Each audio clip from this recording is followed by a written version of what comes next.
प्रवीण कुमार। अगर मैं कहूं कि पाकिस्तान को सलाम करने का जी चाहता है तो आप नाराज तो नहीं हो जाएंगे? आपका पता नहीं, लेकिन गिरिराज सिंह का बूता चले तो गोली मरवा दे। खैर, अब तो मैंने कह दिया, लेकिन मैं सच में कह रहा हूं कि हमारे देश के हिंदू हृदय सम्राटों को अपने बौनेपन से ऊपर उठकर सोचना चाहिए और पाकिस्तान से सीखना चाहिए।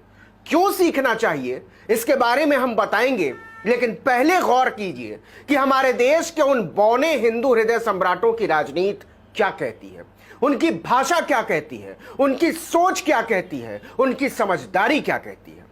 मुसलमानों को मार दो, उन्हें अरब सागर में फेंक दो, उनकी औरतों के साथ बदसलूकी करो, ईसाई ननों, पादरियों और अध्यापकों को जलील करो। हिंदुत्व के वो कुंठित बौने कहते हैं कि हम इस मुल्क में 5000 मस्जिदों को गिराने वाले हैं। वो बौने नारे लगाते हैं, अयोध्या तो अभी झांकी है, काशी मथुरा बाकी है। वो बौने चाहते हैं कि इस देश के मुसलमान सरकारों से डरें, हिंदुओं से डरें, अपनी बात कहते हुए डरें, और नहीं तो आप उन्हें मार देंगे, उनसे घृणा का प्रचार करेंगे, हत्यारों का जलूस निकालेंगे, उन्हें फूल माला पहनाएंगे। इस तस्वीर के बरक्स पाकिस्तान में क्या हुआ? वहां भी एक पंजाब है, आप जानते होंगे। जब बंटवारा हुआ तो आधा पंजाब उधर चला गया और आधा इधर रह गया। लाहौर भी पहले पंजाब का हिस्सा था। असगर वजाहत साहब की एक बड़ी मशहूर किताब है, जिन लाहौर नहीं वेख्या वो जन्मया नहीं। मतलब जिसने लाहौर नहीं देखा वो पैदा ही नहीं हुआ। खैर, पाकिस्तान वाले पंजाब प्रांत में एक जिला है रहीम यार खान। उस रहीम यार खान में एक कस्बा है भोंग। आप ये भी जानते होंगे कि पाकिस्तान संवैधानिक तौर पर एक इस्लामिक देश है, लेकिन भोंग में कुछ हिंदू भी रहते हैं। वहां के कुछ गुंडों ने, जो अपने आप को मुसलमान बताते थे, एक गणेश मंदिर तोड़ दिया। क्यों तोड़ दिया, इसकी वजह सुनिए। मुझसे नहीं, पाकिस्तान की संसद में खड़े होकर बोल रहे एक सांसद से। 21 जुलाई को दरगाह के अंदर, मदरसे के अंदर वो चला गया है और उसको उसने, बंदे ने, जो वहां का खुद था, उसने पकड़ा है कि आप हिंदू हो, यहाँ पे क्यों आए हो। उसको जब मारा है तो उसका पेशाब निकल आया, जिसकी वजह से उसके खिलाफ जो है वो एक्शन लिया गया। उसके दूसरे दिन उसके खिलाफ FIR काटी गई, वो भी 295A में। 2 दिन वो 8 साल का बच्चा जेल में रहा। पाकिस्तान के सभ्य समाज में हंगामा मच गया। 8 साल के बच्चे को जेल में कैसे डाल दिया? सुप्रीम कोर्ट ने संज्ञान लिया और बच्चे को छोड़ा गया। इससे भोंग के कुछ गुंडे इतने नाराज हुए कि मंदिर पर धावा बोल दिया। लेकिन पाकिस्तान के सुप्रीम कोर्ट से लेकर संसद और समाज तक ने एक सुर में कहा कि हम ये होने नहीं देंगे। पाकिस्तान के अंदर अक़लियतें महफूज हैं और महफूज रहेंगी। कुछ एलिमेंट्स जिसकी सोचें गलत है, उनको कभी भी हम आगे बढ़ने नहीं देंगे। सुप्रीम कोर्ट ने कहा हम खुद इस मामले की निगरानी करेंगे। फर्ज कीजिए भारत में किसी मस्जिद पर यह धावा हिंदुओं ने बोला होता। मैं अयोध्या, काशी, मथुरा की बात नहीं कर रहा। 2020 की जनवरी में देश की राजधानी दिल्ली में मस्जिदों की मीनारों पर चढ़ाए थे गुंडे। मुसलमानों के दर्जनों घर और दुकानें फूंक दी गई थीं, लेकिन न सरकार को इससे कोई फर्क पड़ा, न पुलिस को, न समाज को। एक मंत्री ने नारा लगाया था, देश के गद्दारों को जूते मारो सालों को। लेकिन इस्लामिक देश होने के बावजूद जब पाकिस्तान में अल्पसंख्यकों पर आंच आती है तो प्रधानमंत्री से लेकर संसद और अखबार, टीवी चैनल तक बेचैन हो जाते हैं। इमरान खान आदेश देते हैं कि मंदिर को दोबारा बनाया जाए, और बनाने वाले होते हैं मुसलमान। वो आपस में चंदा करते हैं, हिंदू समुदाय से माफी मांगते हैं और खुद मंदिर को सजाने संवारने का बीड़ा उठाते हैं। आईन पाकिस्तान अक़लियतों के हकूक़ का मुकम्मल तहफ़्फ़ुज़ करता है और ये ऐवान भी इस अज़म का इआदा करता है कि अक़लियतों के हकूक़ और इबादतगाहों का भरपूर तहफ़्फ़ुज़ किया जाएगा। इस नुक्ते पर पूरी कौम, हुकूमत एक है।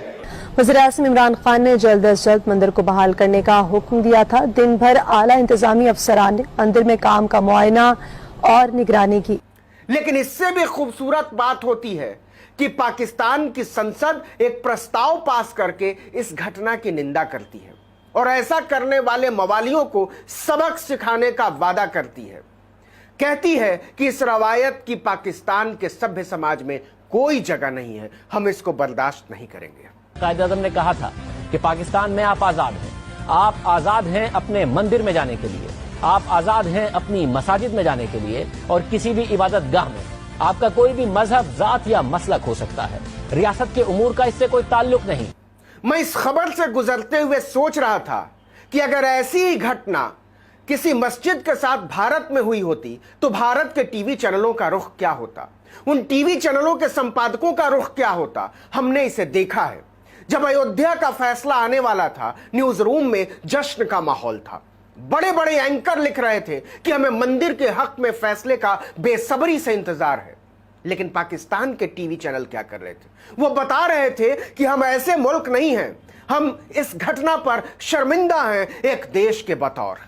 रहीम यार खान मंदिर पर हमले के मुलजिम फौरी गिरफ्तार किए जाएं, शरपसंदों के खिलाफ भी कार्रवाई की जाए। सुप्रीम कोर्ट का हुक्म, मंदिर बहाली के अखराजात भी मुलजिमों से वसूल करने की हिदायत कर दिया। क्या भारत के टीवी चैनलों के गिद्ध पत्रकार और संपादक पाकिस्तान की पत्रकारिता से कुछ सीखेंगे?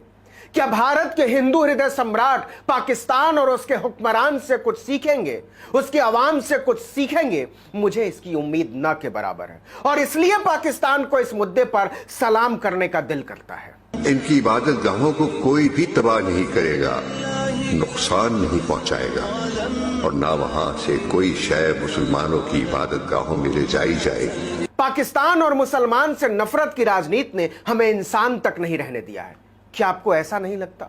मोहब्बत और नफरत आपका हक है, लेकिन क्या आप इस बात से शर्मिंदा महसूस नहीं करते कि जब भारत की हॉकी टीम ने 41 साल बाद ओलंपिक में मेडल जीता तो पूरे पाकिस्तान ने हमारे खिलाड़ियों को मुबारकें पेश की, हमारी लड़कियों को कमाल कहा, उनकी बलाएं ली। और हम क्या कर रहे हैं? इस देश के 18 करोड़ लोगों का दिल दुखाने का जश्न मना रहे हैं और कह रहे हैं कि तुम्हारे पुरखों से हमारा बदला अभी पूरा नहीं हुआ है। हम बाबरी मस्जिद गिराए जाने के राष्ट्रीय कलंक पर इतराने वाले लोग हैं। उन कायरों ने लिब्राहन कमीशन के सामने कभी कबूल नहीं किया कि यह कुकर्म हमने किया था।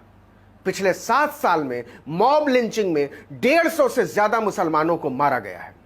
आप प्रधानमंत्री नरेंद्र मोदी का एक ट्वीट दिखा दीजिए, एक बयान दिखा दीजिए कि हम लोकतंत्र पर यह दाग बर्दाश्त नहीं करेंगे, सबको सजा मिलेगी। आप पाकिस्तान को लाख गालियां दे दीजिए, लेकिन वो चंदा करके तोड़े हुए मंदिर बनाने वाला देश है, अल्पसंख्यकों से माफी मांगने वाला देश है, उन्हें यकीन दिलाने वाला देश है कि आप महफूज हैं। और हम अपने अल्पसंख्यकों को धमकी देने वाले देश हैं। भारत की संसद में खड़े होकर उनकी नागरिकता की तौहीन करने वाले देश हैं। यहां के दिवालिया टीवी चैनल दिन रात आपको दिखा रहे हैं कि इमरान खान भिखारी हैं, पाकिस्तान कंगाल है, चीन का गुलाम है, वहां हिंदुओं को कुचला जा रहा है। लेकिन वो भारत में मुसलमानों के साथ दोयम दर्जे के सलूक के बारे में कुछ नहीं बोलता। आप पाकिस्तान को गालियां दीजिए, लेकिन आप यह भी सोचिए कि जब अफगानिस्तान में शहीद हुए पत्रकार दानिश सिद्दीकी की लाश भारत पहुंचती है तो प्रधानमंत्री से लेकर गृह मंत्री और विदेश मंत्री तक की संवेदना को काट मार जाता है। आपको बुरा लगता हो तो लगे, लेकिन भोंग की घटना के बाद पाकिस्तान और इमरान ने जमहूरियत का जो चेहरा पेश किया है उसने दिल जीत लिया है। आप कलेजे पर हाथ रखकर अपने आप से पूछिएगा, ज्यादा खुशी तोड़ देने में मिलती है या कुछ बना देने में?